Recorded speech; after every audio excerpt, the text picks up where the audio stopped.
E agora você acompanha pela Rádio Rio de Janeiro o programa Estudo das Obras de André Luiz. Vamos refletir sobre o livro Nosso Lar. Produção e apresentação, Tereza Cristina e Marco Antônio. Olá, caros ouvintes da Rádio Rio de Janeiro. Estamos começando o nosso programa de estudo das obras de André Luiz. Estamos estudando o livro Nosso Lar, que foi psicografado por Francisco Cândido Xavier pelo espírito de André Luiz. Amigos ouvintes da emissora da Fraternidade, Rádio Rio de Janeiro, novamente aqui com a permissão de Jesus, continuamos o nosso estudo da obra Nosso Lar. Nós estamos no capítulo 37, titulado A Preleção da Ministra, e no programa, iniciando o capítulo, e no programa passado, comentamos sobre o que o Tobias está levando André Luiz para uma preleção, uma palestra da ministra, sobre o comentário que Tobias faz, que os ouvintes dessa palestra são aqueles sinceramente interessados. Então, há, no plano espiritual, uma seleção de quem vai fazer as coisas, porque para tirar um bom proveito daquilo. Lembrando, tem um ensinamento por trás disso também, lembrando que todos aqui estão em preparação, são espíritos doentes, como André Luiz o é, e estão em preparação para uma nova encarnação. Então é uma preparação, é um cursinho, como se fosse um cursinho pré-vestibular para fazer a prova, né? Que é a prova, que é a encarnação. Então, eles estão em preparação, e essa preparação é levada a sério. E aí, sinceramente interessados, quando ele coloca aqui, é realmente quem quer aprender. Quem quer aprender. Quem não quer, não adianta estar lá. E aí nós comentamos sobre isso, sobre essa questão do interesse, sobre a questão da necessidade do aprendizado, da instrução, não é?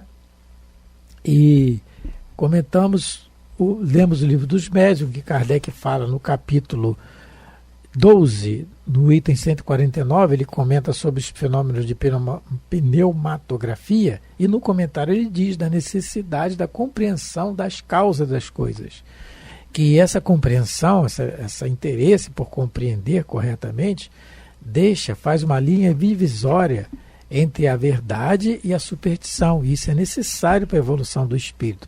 Porque a fé tem que ser a fé raciocinada. Aqui raciocina, aqui pensa. E eu só posso raciocinar naquilo que eu estudo, que eu medito. Não é? Então, isso aí é a questão da compreensão. Mas eu só vou ler aqui um trechinho do que Jesus fala. Ele fala assim, sobre essa questão da instrução, porque eu ia ler no programa passado e não li. Mas está aqui, Espíritas, instruí-vos. É um título de uma página em que o Emmanuel coloca no Livro da Esperança. E ele coloca um dizer assim do Evangelho segundo o Espiritismo, no capítulo 6. Espíritas, amai-vos. Este é o meu primeiro ensino. Instruí-vos. Este é o segundo. Então, a necessidade de nós nos instruirmos para que nós aprendemos a amar, a saber o que é amar. Distinguir o modo certo do modo errado. Então, vamos continuar, né, Tereza, no parágrafo 5. 5 não, é 6. 1, 2, 3, 4, 5, 6. Sexto parágrafo. 6. A princípio, logo ao despertar, aqueles esclarecimentos sobre o bônus horas me haviam suscitado certas interrogações de vulto. Interessante, né? Ele está voltando ao assunto. Né, porque eu fiquei pensando nisso. A mãe poderia ter falado tudo para ele, não poderia? Mas talvez o intuito dela era começar para que ele se interessasse um pouco mais sobre o assunto do bônus hora, pudesse meditar e tirar talvez as suas próprias conclusões. Ou, né, através do que ele está fazendo agora, porque ele vai perguntar ao Tobias sobre esse assunto. Então, porque no Livro dos Espíritos, Kardec também fez essa pergunta aos espíritos. Por que a verdade não foi sempre posta ao alcance de todos? Né? A pergunta 628. fazendo um paralelo aqui com o que a mãe do André Luiz fez. Por que ela não falou logo tudo, explicou bem explicado para ele entender? Resposta dos espíritos: importa que cada coisa venha a seu tempo. A verdade é como a luz, o homem precisa habituar-se a ela, pouco a pouco. Do contrário, fica deslumbrado. E o próprio Cristo, no Evangelho de João 12, né? Capítulo 12, capítulo 16, versículo 12 a 24, Jesus também comentou sobre isso. Ainda tenho muita coisa para vos lhe dizer, mas vocês não poderiam suportar isso agora. É quando ele promete a vinda do Consolador, né, que ele ia rogar a Deus e que nos enviasse um Consolador. Então, a mãe do André Luiz, talvez, né, não tenha explicado tudo de maneira tão clara, porque até eu fiquei com dúvida lá naquela frase que ele coloca. Tanto que ele também ficou com dúvida, normal. porque ele vai questionar agora o Tobias sobre esse assunto, não é? A gente sempre deve ter cuidado quando a gente fala assim, não tem dúvida nenhuma, eu sei tudo.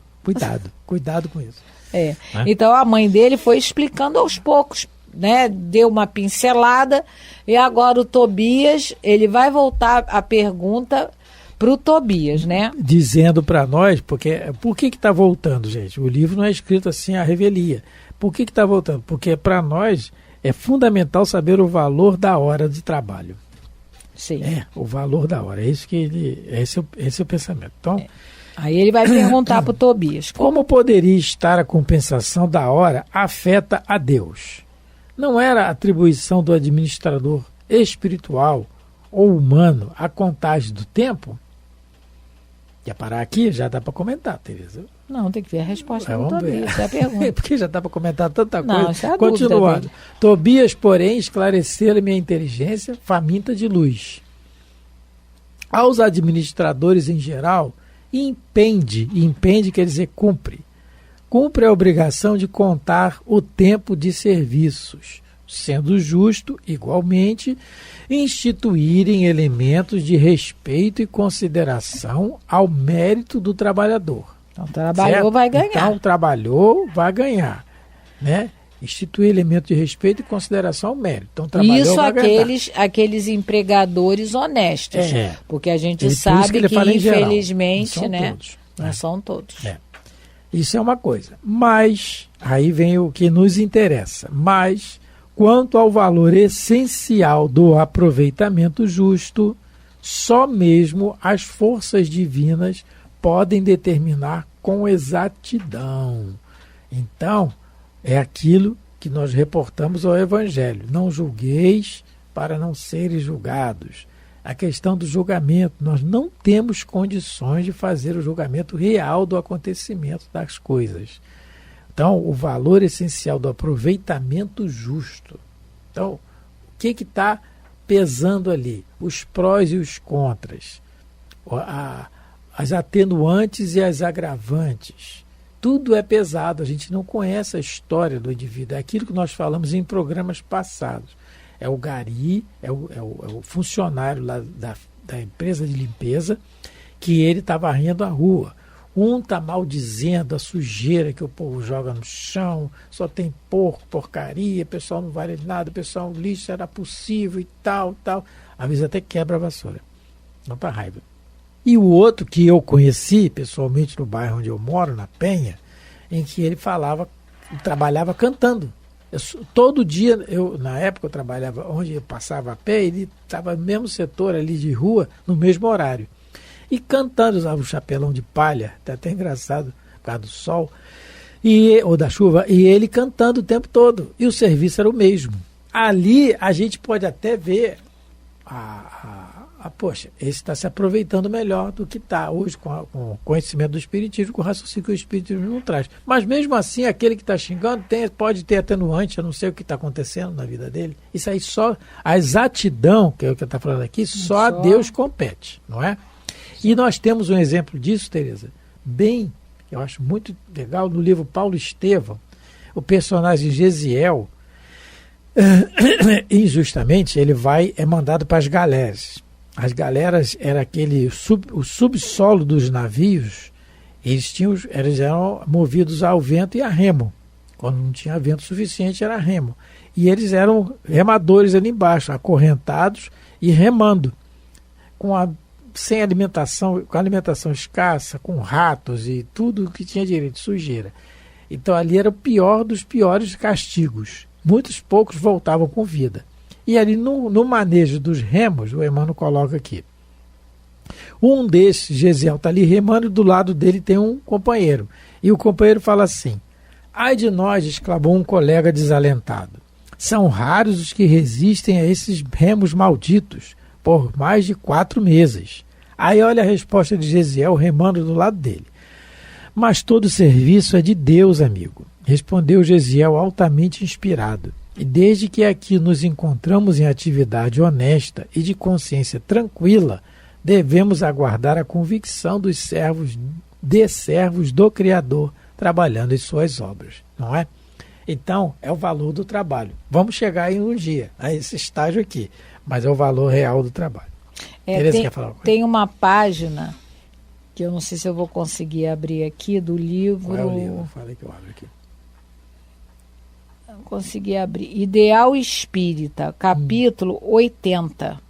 O salário da abnegação. Então, aqui é muito bonita essa página. Quem tiver oportunidade, que vai falar justamente isso, porque o salário da abnegação, quem paga é Deus.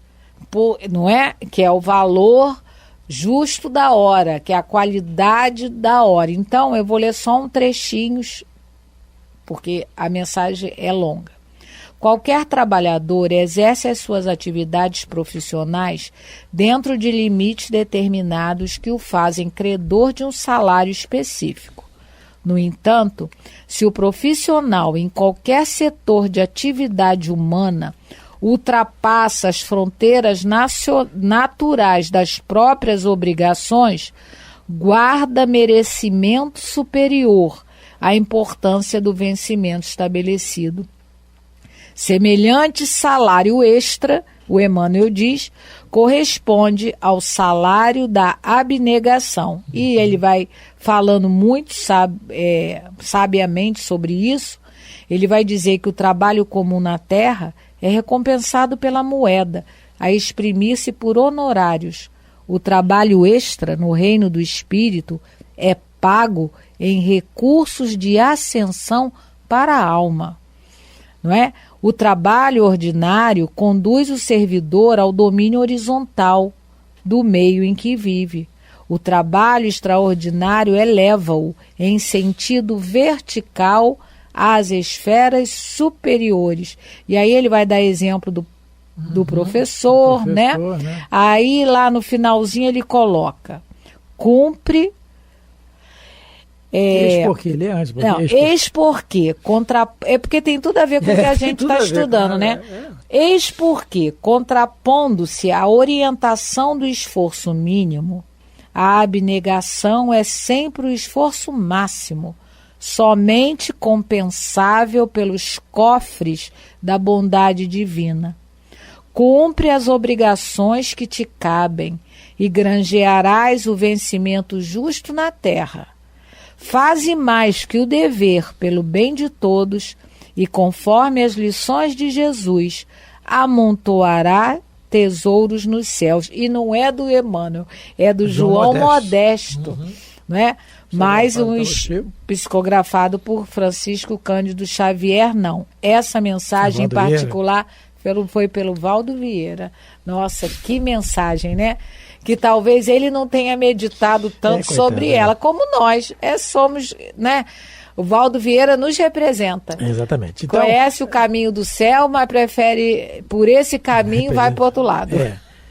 E nós temos que... Então, repetindo, livro Ideal Espírita, que foi psicografado tanto pelo Chico quanto pelo Valdo Vieira, mas essa mensagem não é do Emmanuel. Desculpe, eu falei Emmanuel. João Modesto. João Modesto, É isso que a Tereza falou, aquilo que nós colocamos em programas anteriores, é o que o João Modesto fala aqui, num trecho, ele fala assim, olha... Ele resume muito bem, né? Muito bem, ó. Ele fala assim, ó. o trabalho comum na terra, é o 6º parágrafo dessa mensagem, é recompensado pela moeda a exprimir-se por honorários.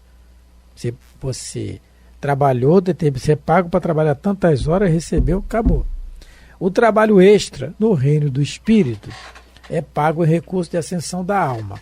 Então, é pago pelos cofres divinos, né? Como ele colocou aí uma hora. Exatamente. Então, você está trabalhando, aí seu expediente termina às 5 horas. Você vai atender o público. O seu trabalho é de atendimento ao público. 5 para as 5 chega alguém. Faltando 5 minutos. Aí começa o nosso aprendizado. Como é que a gente vai reagir a isso? Essa criatura vem essa hora, meu Deus, será possível? Não tinha o que fazer? Às vezes não tinha, às vezes o tempo que ela teve é aquele. Eu estou falando isso aqui que é fácil. A situação que se apresentar para a gente é que é o problema. E a situação só vai se apresentar na medida que a gente puder dar uma resposta positiva. De alguma maneira. Não que seja 100% integral, mas que dê. E aí a gente vai atender. Primeiro, vai atender. Segundo, vai atender de que maneira? E para completar, a gente pode dar mais uma pitadinha, um tempero. Vai chover.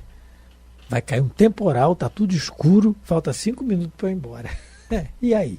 É o trabalho extraordinário, é a boa vontade. É nesses testes que a gente vai. É nessas situações que nós somos testados. Não temos ainda a condição de ser testado enfrentando as feras dos leões do circo. Né? Como tinham os primeiros cristãos. Vamos chegar lá um dia em outras paragens, mas não temos condição ainda de ter um comportamento de uma Alcíone no livro Renúncia, de uma série no livro 50 anos depois, de uma Lívia no livro Há 2000 anos, e tantos outros, né? E tantos outros por aí, de uma outra Lívia no livro Ave Cristo, e tantos outros. Mas nós já temos condição de responder, de alguma maneira, na boa vontade, do algo a mais, começando dentro de casa, no nosso trabalho. Porque é isso que nos vai ser pedido. E é isso que a consciência vai nos cobrar. Esse algo a mais. Então, mais uma vez, relatando esse interesse, esse sincero interesse em aprender. Isso. Então, nós estamos aonde? Há servidores. Me perdi. Eu me perdi. Vamos lá. Há servidores, logo no começo lá do parágrafo 6º. A princípio, logo ao despertar, não era atribuição do administrador, Tobias. Só mesmo as forças divinas podem determinar com exatidão. Há servidores, desculpa. Há servidores que, depois de 40 anos de atividade especial, dela se retiram com a mesma incipiência da primeira hora. Quer dizer, incipiência é o início. Como começou no início, né? Como do mesmo pensamento, provando que gastaram tempo sem empregar dedicação espiritual, assim como existem homens que, atingindo 100 anos de existência, delas saem com a mesma ignorância da idade infantil. E a gente tem muito exemplo disso. Eu faço isso há 30 anos, mas faz errado há 30 anos, às vezes. Então, isso aí não, esse é o problema, mas eu faço assim.